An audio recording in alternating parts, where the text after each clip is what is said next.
RSS ಕಚೇರಿಯಲ್ಲಿ ಮುಖಂಡರ ಬಂಧನದ ಕೇಸ್ನ ವಿಚಾರಕ್ಕೆ ಸಂಬಂಧಪಟ್ಟಂತೆ ಈಗ ಆರ್ಎಸ್ಎಸ್ ಕಾರ್ಯಕರ್ತರು ಪೊಲೀಸರ ವಿರುದ್ಧ ಆಕ್ರೋಶವನ್ನ ಹೊರಹಾಕಿ ಠಾಣೆಯ ಮುಂದೆ ಪ್ರತಿಭಟನೆಗೆ ಕೂತಿದ್ದಾರೆ.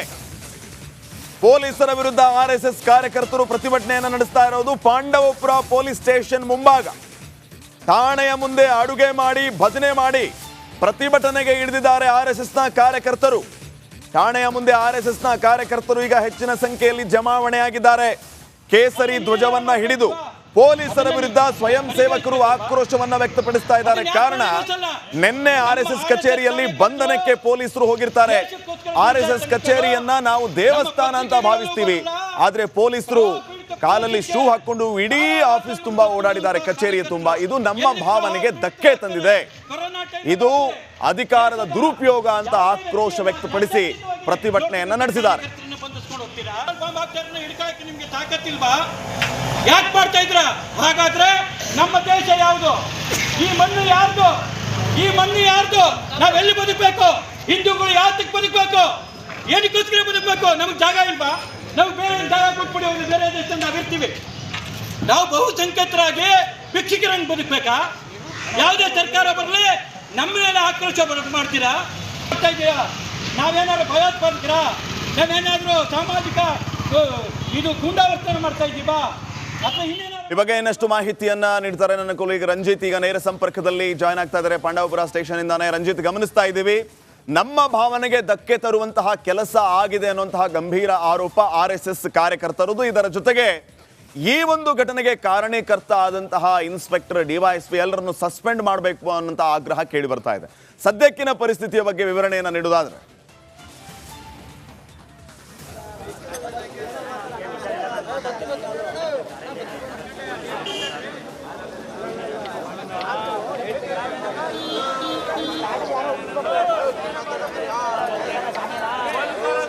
ಖಂಡಿತವಾಗ್ಲೂ ಕೂಡ ಶ್ರೀಪಾದ್ ಪಾಟೀಲ್ ನೋಡಿ, ಪಾಂಡವಪುರದ ಆರ್ಎಸ್ಎಸ್ ಕಾರ್ಯಾಲಯಕ್ಕೆ ರಾತ್ರೋರಾತ್ರಿ ಪೊಲೀಸರು ನುಗ್ಗಿ ಆರ್ಎಸ್ಎಸ್ ನ ಪ್ರಚಾರಕನ ಕೊರಳ ಪಟ್ಟಿಯನ್ನ ಹಿಡಿದದ್ದನ್ನ ಖಂಡಿಸಿ ಇವತ್ತು ಪಾಂಡವಪುರದ ಪೊಲೀಸ್ ಠಾಣೆಯ ಮುಂಭಾಗದಲ್ಲಿ ಆರ್ಎಸ್ಎಸ್ ನ ಸ್ವಯಂ ಸೇವಕರು ಪ್ರತಿಭಟನೆಯನ್ನ ಮಾಡ್ತಿರುವಂತಹ ದೃಶ್ಯ ಗಮನಿಸ್ತಾ ಇದ್ದೀರಿ. ಕೈಯಲ್ಲಿ ಭಜನೆಯ ತಾಳ ಹಿಡ್ಕೊಂಡಿದ್ದಾರೆ. ಠಾಣೆಯ ಎದುರುಗಡನೆ ನೆಲಹಾಸನ್ನ ಹಾಸಿ ಇಲ್ಲಿ ತರಕಾರಿ ಕಟ್ ಮಾಡುವ ಮೂಲಕ ಇಲ್ಲೇ ಅಡುಗೆ ಮಾಡಿ ಪ್ರತಿಭಟನೆ ಮಾಡ್ತಿರುವಂತ ನೂರಾರು ಕಾರ್ಯಕರ್ತರನ್ನ ಗಮನಿಸ್ತಾ ಇದ್ದೀರಿ. ಇವರೆಲ್ಲರ ಆಕ್ರೋಶ ಒಂದೇ, ಆರ್ಎಸ್ಎಸ್ ನ ಕಾರ್ಯಾಲಯದ ಒಳಗೆ ಇಲ್ಲಿವರೆಗೂ ಕೂಡ ಯಾವೊಬ್ಬ ಸರ್ಕಾರಿ ಅಧಿಕಾರಿ ಬಂದರೂ ಕೂಡ ಆತ ಚಪ್ಪಲಿಯನ್ನ ತೆಗೆದು ದೇವಸ್ಥಾನ ಅಂತ ಹೇಳಿ ಗೌರವವನ್ನ ಕೊಟ್ಟು ಬರುವಂತ ಆರ್ಎಸ್ಎಸ್ ನ ಕಾರ್ಯಾಲಯದ ಒಳಗಡೆ ಬಂದು ಆರ್ಎಸ್ಎಸ್ ನ ಪ್ರಚಾರಕನ ಕೊರಳ ಪಟ್ಟಿಗೆ ಕೈ ಹಾಕಿ ಆತನ ಮೇಲೆ ಹಲ್ಲೆ ಮಾಡಿದ್ದಾರೆ ಅನ್ನೋದು ಇವರೆಲ್ಲರ ಆಗ್ರಹ. ಸ್ಥಳಕ್ಕೆ ಮಾನ್ಯ ಮಾಜಿ ಡಿಸಿಎಂ ಅಶ್ವತ್ಥ ನಾರಾಯಣ ಅವರು ಬಂದು ಘಟನೆಯನ್ನ ಖಂಡಿಸಿದ್ರು. ನಾಗಮಂಡಲ ಈ ಒಂದು ಘಟನೆಯನ್ನ ಖಂಡಿಸಿದ್ರು. ನೋಡಿ, ಈಗಾಗಲೇ ಮಂಡ್ಯ ಜಿಲ್ಲೆಯಲ್ಲಿ ಆಗಿರುವಂತ ಘಟನೆ ನಮ್ಮ ಕಣ್ಣು ಮುಂದೆ ಇದೆ. ಅದು ಮಾಸುವ ಮುನ್ನವೇ ಈಗೊಂದು ಘಟನೆ ಪಾಂಡವಪುರದಲ್ಲಿ ನಡೆದಿರೋದು ಇದು ಸಹಿಸುವಂತದ್ದಲ್ಲ ಅನ್ನೋದವರ ಆಕ್ರೋಶ. ನೂರಾರು ಆರ್ಎಸ್ಎಸ್ ನ ಕಾರ್ಯಕರ್ತರಿದ್ದಾರೆ, ಅವ್ರನ್ನ ಮಾತಾಡಿಸೋ ಪ್ರಯತ್ನ ಮಾಡ್ತೀನಿ. ಸರ್, ಏನಾಯ್ತು ನಿನ್ನೆ? ಏನಾಯ್ತು? ಎಷ್ಟೊತ್ತಿಗೆ? ನಮ್ಮ ಕಾರ್ಯಾಲಯಕ್ಕೆ ನುಗ್ಗಿದ ಆ ಪೊಲೀಸ್ ಪಾಪಿ ಮುರುಳಿ ನಮ್ಮ ಕಾರ್ಯಕರ್ತನ ಕತ್ತಿನ ಕುರುಳಿಗೆ ಕೈ ಹಾಕಿ ಎಳೆದಿದ್ದಾನೆ. ಆ ಪೊಲೀಸ್ ಮುರುಳಿಯನ್ನ ಪಾಂಡವಪುರದಲ್ಲಿ ಬೆತ್ತಲೆ ಮಾಡಿ ಓಡಾಡಿಸುವ ಶಕ್ತಿ ನಮಗೈತೆ ಅಲ್ವಾ? ನಮ್ಗಿಲ್ವಾ? ನಮಗೆ ಅವನ ಪೊಲೀಸ್ ಬಟ್ಟೆಯನ್ನ ಬಿಚ್ಚಿ ನಮ್ಮ ಪಾಂಡವಪುರ ನಗರದಲ್ಲಿ ಅವನನ್ನ ಓಡಾಡಿಸ್ತೀವಿ. ಅವನ್ನ ಇದು ಸತ್ಯ, ಇದು ಸಂಕಲ್ಪ, ಇದು ಆರ್ಎಸ್ಎಸ್ ನ ಕಾರ್ಯಕರ್ತರ ಸಂಕಲ್ಪ ಮಾಡಿದೀವಿ. ಸರ್, ಆರ್ಎಸ್ಎಸ್ ನ ಕಾರ್ಯಾಲಯದ ಒಳಗೆ ಪೊಲೀಸರು ಬರುವಂತ ಸನ್ನಿವೇಶ ಸಂದರ್ಭ ಯಾಕೆ ನಿರ್ಮಾಣ ಆಯ್ತು? ಯಾಕೆ ಬಂದ್ರು? ಏನ್ ಹೇಳಿದ್ರು ಅವರು? ಪೊಲೀಸ್ನವ್ರಿಗೇನೋ ಒಂದು ಇಂಟೆಲಿಜೆನ್ಸಿ ಇತ್ತಂತೆ. ನಮ್ಮ ಶರಣ್ ಪಂಪ್ ಹೇಳೋರು ಮತ್ತು ಅವ್ರ ಜೊತೆ ಇನ್ನೊಬ್ಬರು ನಮ್ಮ ಸ್ವಯಂ ಸೇವಕರು ನಮ್ಮ ಪಾಂಡವಪುರದ ಆರ್ಎಸ್ಎಸ್ ಕಾರ್ಯಾಲಯದಲ್ಲಿ ಇದ್ದಾರೆ ಅನ್ನೋದು ಅವ್ರ ಸಂಶಯ. ಅಲ್ಲ, ಅವ್ರು ಇರಲಿಲ್ಲ. ಆದರೆ ಏಕಾಏಕಿ ನುಗ್ದವ್ರಿಗೆ ಅವರ ಶರಣ್ ಪಂಪ್ ಯಾರು ಅಂತ ಈ ಪೊಲೀಸ್ನವ್ರಿಗೆ ಗೊತ್ತಿಲ್ಲ. ಬಂದವರು ನಮ್ಮ ಪ್ರಚಾರಕರ ಎದೆಪಟ್ಟಿಗೆ ಕೈ ಹಾಕಿ ಕುರಿ ಎತ್ತಾಕಿ ಅವ್ರನ್ನ ಅವ್ರ ಜೀಪ್ಗೆ ಹಾಕೋ ಪ್ರಯತ್ನ ಮಾಡಿದ್ದಾರೆ. ಆ ಪ್ರಯತ್ನ ಮಾಡಿದಾಗ ಅಲ್ಲೇ ಇದ್ದಂಥ ನಮ್ಮ 10 ಜನ ಸ್ವಯಂ ಸೇವಕರು ಅದನ್ನ ಪ್ರತಿಭಟಿಸಿದ್ದಾರೆ. ಆದರೆ ಆ ಉದಾರ ಎಷ್ಟು ಒಂದು ನಿಮಿಷ ಎಷ್ಟು ದಾಷ್ಟ್ಯದಿಂದ ಆ ವ್ಯಕ್ತಿ ನಡ್ಕೊಂಡಿದ್ದಾನೆ DYSP ಅಂತ ಅಂದ್ರೆ ನಮ್ಮ ಸಂಘದ ಸ್ವಯಂ ಸೇವಕರು ಮತ್ತೆ ನಮ್ಮ ಪ್ರಚಾರಕರನ್ನ ಅವ್ಯಾಚ್ಯವಾಗಿ ನಿಂದಿಸೋರ ಜೊತೆಗೆ ಅವ್ರಿಗೆ ಅಗೌರವ ತೋರಿಸಿದ್ದಾನೆ. ಪ್ರಚಾರಕರಂದ್ರೆ ನಮ್ಮ ದೃಷ್ಟಿಯಲ್ಲಿ ದೇಶಕ್ಕಾಗಿ ಸರ್ವಸಮರ್ಪಿತವಾದಂಥ ಒಬ್ಬ ವ್ಯಕ್ತಿ. ಅವರು ಇಡೀ ಜೀವನವನ್ನ ಸಂಘಕ್ಕೆ ದೇಶಕ್ಕೆ ಸಮರ್ಪಣೆ ಮಾಡಿರುವಂಥ ವ್ಯಕ್ತಿಗೆ ಕತ್ತುಪಟ್ಟಿ ಹಾಕಿರೋ ಈ ನೀಚ ಯಾರಿದ್ದಾನೆ DYSP ಮುರಳಿ, ಅವನು ತಕ್ಷಣ ಸಸ್ಪೆಂಡ್ ಆಗಬೇಕು. ಅವನನ್ನ ಬಂದು ಇಲ್ಲಿ ಸಾರ್ವಜನಿಕವಾಗಿ ಕ್ಷಮೆ ಕೇಳಬೇಕು ಅನ್ನೋದು ನಮ್ಮೆಲ್ಲ ಸ್ವಯಂ ಸೇವಕರ. ನಾಗಮಂಗಲದ ಘಟನೆ ಕಣ್ಣಿಗೆ ಮಾಸುವ ಮುನ್ನವೇ ಇಂಥದ್ದೊಂದು ಘಟನೆ ಒಂದು ಸಮುದಾಯವನ್ನ RSS ಕಚೇರಿಯಲ್ಲಿ ಮುಖಂಡರ ಬಂಧನದ ಕೇಸ್ನ ವಿಚಾರಕ್ಕೆ ಸಂಬಂಧಪಟ್ಟಂತೆ ಈಗ RSS ಕಾರ್ಯಕರ್ತರು ಪೊಲೀಸರ ವಿರುದ್ಧ ಆಕ್ರೋಶವನ್ನ ಹೊರಹಾಕಿ ಠಾಣೆಯ ಮುಂದೆ ಪ್ರತಿಭಟನೆಗೆ ಕೂತಿದ್ದಾರೆ. ಪೊಲೀಸರ ವಿರುದ್ಧ RSS ಕಾರ್ಯಕರ್ತರು ಪ್ರತಿಭಟನೆಯನ್ನು ನಡೆಸ್ತಾ ಇರೋದು ಪಾಂಡವಪುರ ಪೊಲೀಸ್ ಸ್ಟೇಷನ್ ಮುಂಭಾಗ. ಠಾಣೆಯ ಮುಂದೆ ಅಡುಗೆ ಮಾಡಿ ಭಜನೆ ಮಾಡಿ ಪ್ರತಿಭಟನೆಗೆ ಇಳಿದಿದ್ದಾರೆ RSSನ ಕಾರ್ಯಕರ್ತರು. ಠಾಣೆಯ ಮುಂದೆ RSSನ ಕಾರ್ಯಕರ್ತರು ಈಗ ಹೆಚ್ಚಿನ ಸಂಖ್ಯೆಯಲ್ಲಿ ಜಮಾವಣೆಯಾಗಿದ್ದಾರೆ. ಕೇಸರಿ ಧ್ವಜವನ್ನ ಹಿಡಿದು ಪೊಲೀಸರ ವಿರುದ್ಧ ಸ್ವಯಂ ಸೇವಕರು ಆಕ್ರೋಶವನ್ನ ವ್ಯಕ್ತಪಡಿಸ್ತಾ ಇದ್ದಾರೆ. ಕಾರಣ ನಿನ್ನೆ RSS ಕಚೇರಿಯಲ್ಲಿ ಬಂಧನಕ್ಕೆ ಪೊಲೀಸರು ಹೋಗಿರ್ತಾರೆ. RSS ಕಚೇರಿಯನ್ನ ನಾವು ದೇವಸ್ಥಾನ ಅಂತ ಭಾವಿಸ್ತೀವಿ, ಆದ್ರೆ ಪೊಲೀಸರು ಕಾಲಲ್ಲಿ ಶೂ ಹಾಕೊಂಡು ಇಡೀ ಆಫೀಸ್ ತುಂಬಾ ಓಡಾಡಿದ್ದಾರೆ, ಕಚೇರಿಯ ತುಂಬಾ. ಇದು ನಮ್ಮ ಭಾವನೆಗೆ ಧಕ್ಕೆ ತಂದಿದೆ, ಇದು ಅಧಿಕಾರದ ದುರುಪಯೋಗ ಅಂತ ಆಕ್ರೋಶ ವ್ಯಕ್ತಪಡಿಸಿ ಪ್ರತಿಭಟನೆಯನ್ನ ನಡೆಸಿದ್ದಾರೆ. ಯಾಕೆ ಮಾಡ್ತಾ ಇದ್ರ? ಹಾಗಾದ್ರೆ ನಮ್ಮ ದೇಶ ಯಾವುದು?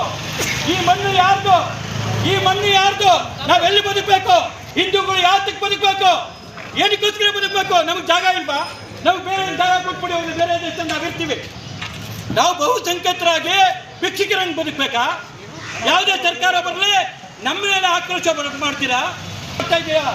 ನಾವೇನಾದ್ರು ಭಯೋತ್ಪಾದಕರ? ನಾವೇನಾದ್ರೂ ಸಾಮಾಜಿಕ ಇದು ಗೂಂಡಾವರ್ತನೆ ಮಾಡ್ತಾ ಇದ್ದೀವಾ? ಈ ಬಗ್ಗೆ ಇನ್ನಷ್ಟು ಮಾಹಿತಿಯನ್ನ ನೀಡ್ತಾರೆ ನನ್ನ ಕೊಲೀಗ ರಂಜಿತ್. ಈಗ ನೇರ ಸಂಪರ್ಕದಲ್ಲಿ ಜಾಯ್ನ್ ಆಗ್ತಾ ಇದ್ದಾರೆ ಪಾಂಡವಪುರ ಸ್ಟೇಷನ್ ಇಂದಾನೆ. ರಂಜಿತ್, ಗಮನಿಸ್ತಾ ಇದ್ದೀವಿ, ನಮ್ಮ ಭಾವನೆಗೆ ಧಕ್ಕೆ ತರುವಂತಹ ಕೆಲಸ ಆಗಿದೆ ಅನ್ನುವಂತಹ ಗಂಭೀರ ಆರೋಪ RSS ಕಾರ್ಯಕರ್ತರದು. ಇದರ ಜೊತೆಗೆ ಈ ಒಂದು ಘಟನೆಗೆ ಕಾರಣೀಕರ್ತ ಆದಂತಹ ಇನ್ಸ್ಪೆಕ್ಟರ್ DYSP ಎಲ್ಲರನ್ನು ಸಸ್ಪೆಂಡ್ ಮಾಡಬೇಕು ಅನ್ನುವಂತಹ ಆಗ್ರಹ ಕೇಳಿ ಬರ್ತಾ ಇದೆ. ಸದ್ಯಕ್ಕಿನ ಪರಿಸ್ಥಿತಿಯ ಬಗ್ಗೆ ವಿವರಣೆಯನ್ನು ನೀಡುವುದಾದ್ರೆ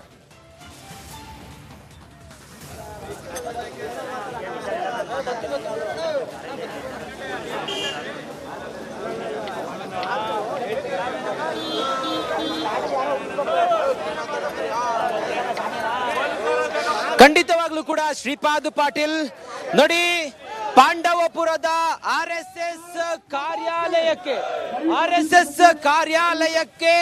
ರಾತ್ರೋರಾತ್ರಿ ಪೊಲೀಸರು ನುಗ್ಗಿ RSSನ ಪ್ರಚಾರಕನ ಕೊರಳ ಪಟ್ಟಿಯನ್ನ ಹಿಡಿದದ್ದನ್ನ ಖಂಡಿಸಿ ಇವತ್ತು ಪಾಂಡವಪುರದ ಪೊಲೀಸ್ ಠಾಣೆಯ ಮುಂಭಾಗದಲ್ಲಿ RSSನ ಸ್ವಯಂ ಸೇವಕರು ಪ್ರತಿಭಟನೆಯನ್ನ ಮಾಡ್ತಿರುವಂತ ದೃಶ್ಯ ಗಮನಿಸ್ತಾ ಇದ್ದೀರಿ. ಕೈಯಲ್ಲಿ ಭಜನೆಯ ತಾಳ ಹಿಡ್ಕೊಂಡಿದ್ದಾರೆ. ಠಾಣೆಯ ಎದುರುಗಡೆನೆ ನೆಲಹಾಸನ್ನ ಹಾಸಿ ಇಲ್ಲಿ ತರಕಾರಿ ಕಟ್ ಮಾಡುವ ಮೂಲಕ ಇಲ್ಲೇ ಅಡುಗೆ ಮಾಡಿ ಪ್ರತಿಭಟನೆ ಮಾಡ್ತಿರುವಂತ ನೂರಾರು ಕಾರ್ಯಕರ್ತರನ್ನ ಗಮನಿಸ್ತಾ ಇದ್ದೀರಿ. ಇವರೆಲ್ಲರ ಆಕ್ರೋಶ ಒಂದೇ, RSSನ ಕಾರ್ಯಾಲಯದ ಒಳಗೆ ಇಲ್ಲಿವರೆಗೂ ಕೂಡ ಯಾವೊಬ್ಬ ಸರ್ಕಾರಿ ಅಧಿಕಾರಿ ಬಂದರೂ ಕೂಡ ಆತ ಚಪ್ಪಲಿಯನ್ನ ತೆಗೆದು ದೇವಸ್ಥಾನ ಅಂತ ಹೇಳಿ ಗೌರವವನ್ನ ಕೊಟ್ಟು ಬರುವಂತ RSSನ ಕಾರ್ಯಾಲಯದ ಒಳಗಡೆ ಬಂದು RSSನ ಪ್ರಚಾರಕನ ಕೊರಳ ಪಟ್ಟಿಗೆ ಕೈ ಹಾಕಿ ಆತನ ಮೇಲೆ ಹಲ್ಲೆ ಮಾಡಿದ್ದಾರೆ ಅನ್ನೋದು ಇವರೆಲ್ಲರ ಆಗ್ರಹ.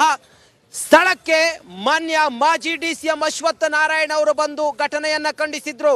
ನಾಗಮಂಡಲ ಈ ಒಂದು ಘಟನೆಯನ್ನ ಖಂಡಿಸಿದ್ರು.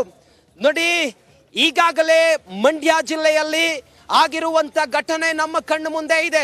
ಅದು ಮಾಸುವ ಮುನ್ನವೇ ಈಗೊಂದು ಘಟನೆ ಪಾಂಡವಪುರದಲ್ಲಿ ನಡೆದಿರೋದು ಇದು ಸಹಿಸುವಂತದ್ದಲ್ಲ ಅನ್ನೋದವರ ಆಕ್ರೋಶ. ನೂರಾರು RSSನ ಕಾರ್ಯಕರ್ತರಿದ್ದಾರೆ, ಅವ್ರನ್ನ ಮಾತಾಡಿಸೋ ಪ್ರಯತ್ನ ಮಾಡ್ತೀನಿ. ಸರ್, ಏನಾಯ್ತು ನಿನ್ನೆ? ಏನಾಯ್ತು? ಎಷ್ಟೊತ್ತಿಗೆ? ನಮ್ಮ ಕಾರ್ಯಾಲಯಕ್ಕೆ ನುಗ್ಗಿದ ಆ ಪೊಲೀಸ್ ಪಾಪಿ ಮುರಳಿ ನಮ್ಮ ಕಾರ್ಯಕರ್ತನ ಕತ್ತಿನ ಕುರುಳಿಗೆ ಕೈ ಹಾಕಿ ಎಳೆದಿದ್ದಾನೆ. ಆ ಪೊಲೀಸ್ ಮುರಳಿಯನ್ನ ಪಾಂಡವಪುರದಲ್ಲಿ ಬೆತ್ತಲೆ ಮಾಡಿ ಓಡಾಡಿಸುವ ಶಕ್ತಿ ನಮಗೈತೆ ಅಲ್ವಾ? ನಮ್ಗಿಲ್ವಾ? ನಮಗೆ ಅವನ ಪೊಲೀಸ್ ಬಟ್ಟೆಯನ್ನ ಬಿಚ್ಚಿ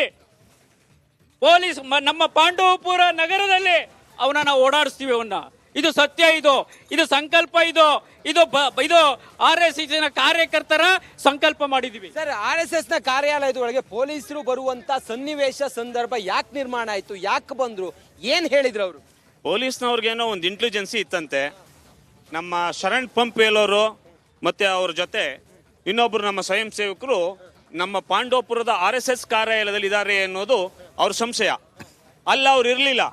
ಆದರೆ ಏಕಾಏಕಿ ನುಗ್ದವ್ರಿಗೆ ಅವರ ಶರಣ್ ಪಂಪ್ ಯಾರು ಅಂತ ಈ ಪೊಲೀಸ್ನವ್ರಿಗೆ ಗೊತ್ತೂ ಬಂದವರು ನಮ್ಮ ಪ್ರಚಾರಕರ ಎದೆಪಟ್ಟಿಗೆ ಕೈ ಹಾಕಿ ಕುರಿ ಎತ್ತಾಕಿ ಅವ್ರನ್ನ ಅವ್ರ ಜೀಪ್ಗೆ ಹಾಕೋ ಪ್ರಯತ್ನ ಮಾಡಿದ್ದಾರೆ.